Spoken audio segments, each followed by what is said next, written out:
ये कहानी एक ऐसे लड़के की होती है जिसे अपनी स्कूल टीचर से प्यार हो जाता है और ये बात उसकी टीचर को भी पता होती है।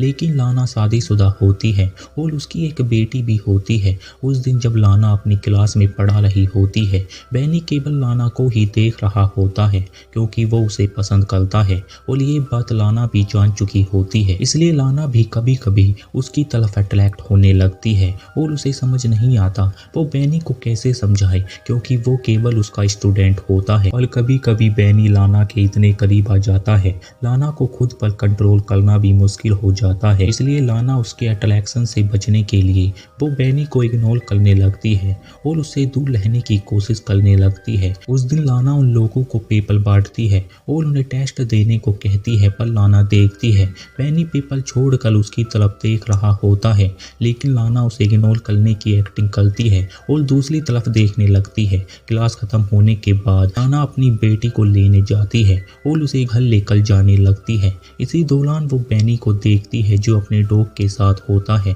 जिसे लाना थोड़ी देर रुक कर देखने के बाद वहां से चली जाती है। अगले दिन एक स्टूडेंट क्लास में प्रेजेंटेशन देता है, तभी लाना की नज़र क्लास की दो लड़कियों पर पड़ती है जो फोन में वीडियो देखकर हंस रही होती हैं, जिससे लाना उन्हें फोन बंद करके बैग में धरने को कहती है, पर वो दोनों लाना की बात नहीं सुनती। इसलिए लाना उनका फ़ोन अपने पास रख लेती है और उनसे कहती है वो क्लास के बाद उनका फ़ोन लौटाएगी। पर उनमें से एक लड़की अपना फ़ोन लौटाते वक्त लाना को चुड़ैल बोलने लगती है, जिस पर क्लास के बच्चे हंसने लगते हैं। इसलिए लाना उस लड़की को क्लास से बाहर निकाल देती है। लंच के समय जब लाना अकेली होती है, वो बाहर बैनी को देखती है जो उसी लड़की को परेशान कर रहा होता है जिसे उसने चुड़ैल बोला था, और उसके सारे सामान को नीचे गिरा देता है, साथ ही उसकी साइकिल को भी तोड़ देता है। इस घटना के बाद लाना एक टीचर से बैनी के बारे में बात करने लगती है। वो उससे कहती है वो बैनी के बारे में क्या सोचती है और बैनी उसे देखकर कैसा रिएक्ट करता है। लाना इसके बारे में उस टीचर की राय जानना चाहती है, पर वो टीचर कंफ्यूज हो जाती है और उसे समझ नहीं आता कि वो क्या राय दे। तभी लाना उसे कहती है उसे परेशान होने की जरूरत नहीं है। अगले दिन क्लास खत्म होने के बाद लाना बैनी के पास जाती है और उसे कुछ बात करने के लिए अपने साथ क्लास में लेकर आ जाती है और उसका हाल चाल पूछने के बाद वो उससे पूछती है उसे क्लास में अच्छा लगता है या नहीं, पर बैनी उसकी कोई भी बात का जवाब नहीं देता और उल्टा लाना से पूछता है वो उससे क्या चाहती है। लाना उससे कहती है उसे उसकी फिक्र है और उसे ये भी कहती है उसे अपनी क्लास की लड़की के साथ ऐसा नहीं करना चाहिए था। वो उसके घुटने पर हाथ धर के कहती है अगर उसे कुछ मदद चाहिए तो उसे बताए, पर बैनी उसके हाथ को देखकर मुस्कुराने लगता है, जिससे लाना अपना हाथ हटा लेती है। पर बैनी कहता है उसे नहीं लगता कि तुम्हें मेरे फ्यूचर की कुछ परवाह है। लेकिन लाना बोलती है उसने तुम्हारे पिछले वीक के पेपर चेक किए हैं जिनमें तुम फेल हो गए हो। पर बैनी लाना की तरफ देखकर हंसने लगता है और उससे कहता है उसे क्या चाहिए, जिससे लाना कुछ नहीं कहती और मीटिंग का बहाना बनाकर वहां से चली जाती है। अगले दिन लाना जॉगिंग करते हुए एक झील के पास आकर रुक जाती है क्योंकि वो बैनी के बारे में सोच रही होती है। उस दिन क्लास में लाना बैनी के बैग को पड़ा हुआ देखती है। वो अपने आसपास देखती है कहीं कोई उसे देख तो नहीं रहा है।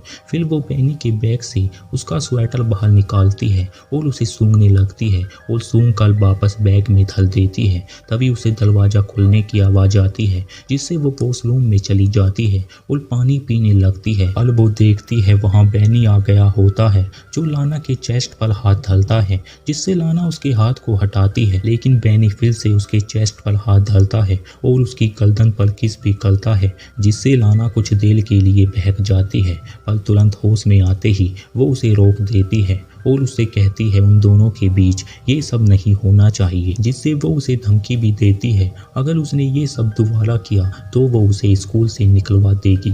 और ये कहकर लाना वहाँ से जाने लगती है, पर बैनी उससे कहता है वो जानता है तुम भी ये सब करना चाहती हो, पर लाना कहती है वो अपने किसी भी स्टूडेंट के साथ ये सब नहीं कर सकती। अगले दिन बैनी लाना से कहता है वो अकेले में कुछ बात करना चाहता है, पर लाना आने को मना कर देती है। लेकिन वो दोनों बात करते हुए अकेले में आ जाते हैं, जहाँ लाना बैनी से कहती है कल जो उन दोनों के बीच में हुआ था वो सब भूल जाए क्योंकि तुम मेरे स्टूडेंट हो। ये कहकर लाना वहाँ से से चली जाती है। स्कूल खत्म होने के बाद लाना अपने घर जाने लगती है, पर वो देखती है उसकी गाड़ी का साइड का शीशा टूटा हुआ होता है और उसकी गाड़ी पर स्क्रैच भी होते हैं। पर लाना गाड़ी में बैठकर अपनी बेटी को स्कूल लेने पहुंच जाती है, लेकिन लाना की गाड़ी के बारे में उसके पति को पता चल जाता है, जिससे वो लाना से पूछने लगता है उसकी गाड़ी पर स्क्रैच कैसे लगे। पर लाना उससे झूठ बोलती है और उससे कहती है वो एक लैंप पोस्ट से टकरा गई थी,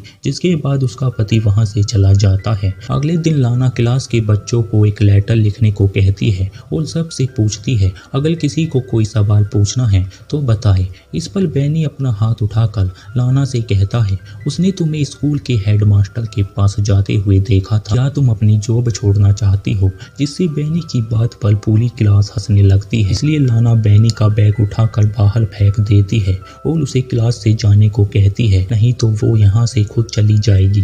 पर इसी दौरान एक लड़का उसकी तरफ एक डस्टर को फेंकता है जो लाना के पास से होकर निकलता है। ये देखकर लाना क्लास के बाहर चली जाती है, जिससे सब बच्चे चेयर करने लगते हैं। अगले दिन लाना जब अपनी बेटी को पढ़ा रही होती है, उसका फोन बार बार बजने लगता है, पर जब लाना फोन उठाती है दूसरी तरफ से कोई नहीं बोलता, जिससे वो काफी परेशान हो जाती है, क्योंकि वो समझ जाती है ये सब बेनी ही कर रहा है, जिससे लाना बहुत डर जाती है। अगले दिन जब लाना स्कूल में जाती है, वो देखती है क्लास में बेनी पहले से ही बैठा होता है।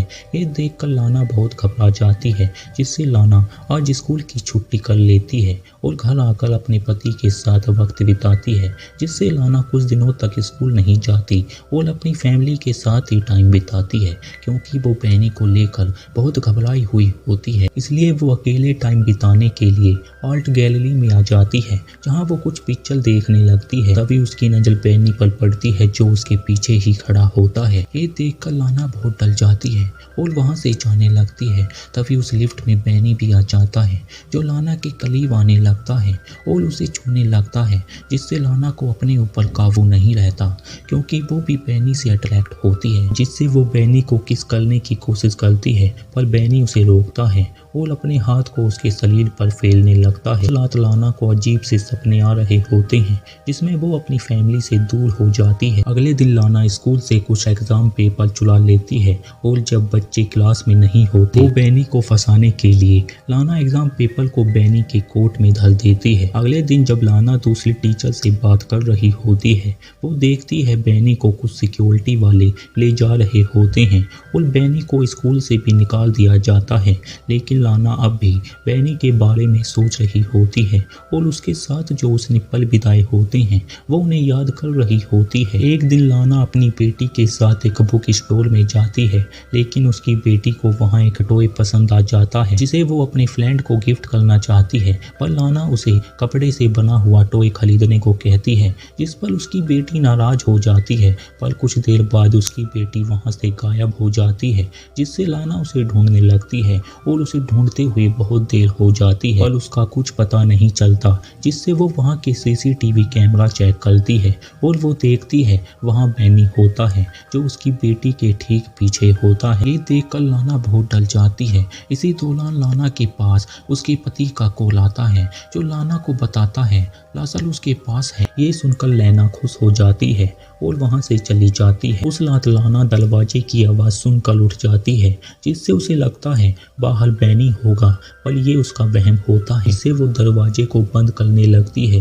तभी वो बेनी को देखती है, जो लाना के साथ इंटीमेट होने लगता है। इसी तरह पूरी रात बीत जाती है। तभी वहाँ लाना का पति आ जाता है, जिससे लाना का सपना टूट जाता है। उस दिन लाना बनी के घर पर आ जाती है और उसका इंतजार करने लगती है, और जब वो अपने स्कूटर को लेकर वहां से जाने लगता है, लाना उसका पीछा करती है और पीछा करते हुए वो दोनों एक सुनसान जगह पर आ जाते हैं, जिससे लाना मौका देखकर बेनी के स्कूटर को टक्कर मारती है और उसे स्कूटर से नीचे गिरा देती है, जिससे पता चलता है लाना बेनी से पीछा छुड़ाने के लिए किसी भी हद तक जा सकती है। इसी के साथ ये मूवी यहीं पर एंड हो जाती है।